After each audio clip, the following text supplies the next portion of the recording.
Thank the chairman for the time. I applaud the work of both Chairman Royce and Ranking Member Engel, the work that they have done in helping to focus more of our foreign policy priority here in our own Western Hemisphere. I also applaud Congresswoman Norma Torres for authoring the measure that we have before us today, House Resolution 145, reaffirming our dedication to the fight against corruption in Central America. It's an important measure, Mr. Speaker, and it is an important fight.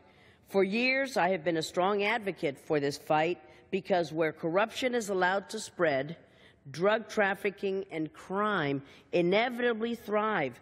And this is negative for our neighbors, it is bad for us, it is bad for our interests.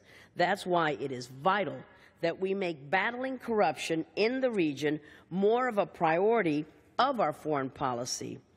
In fact, earlier this year, I traveled to Honduras and to Guatemala with my good friend Albio Ceres, and we saw firsthand how these governments are attempting to tackle corruption in their countries. It is not easy, Mr. Speaker. They are making progress and taking some of the tough decisions necessary, but there's so much more to be done.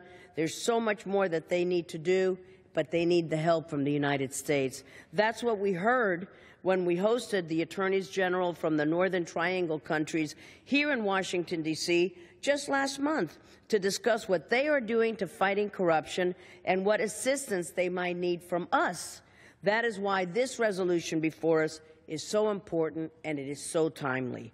We must urge the governments of Central America to do more to battle corruption, but we also must pledge to do more ourselves because they cannot do it alone. Central American governments must take a stand, voice their support for anti-corruption programs.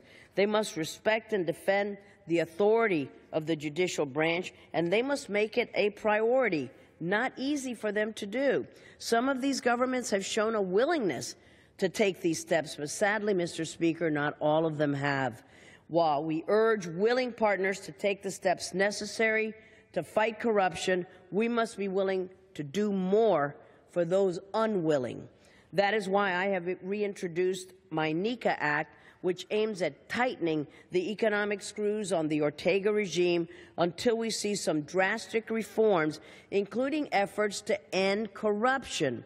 It is our duty to support our neighbors so that our partners to the south can live in a far more open, free, and democratic societies. But it is also in the benefit of our security. It is in the benefit of our national interest to do so.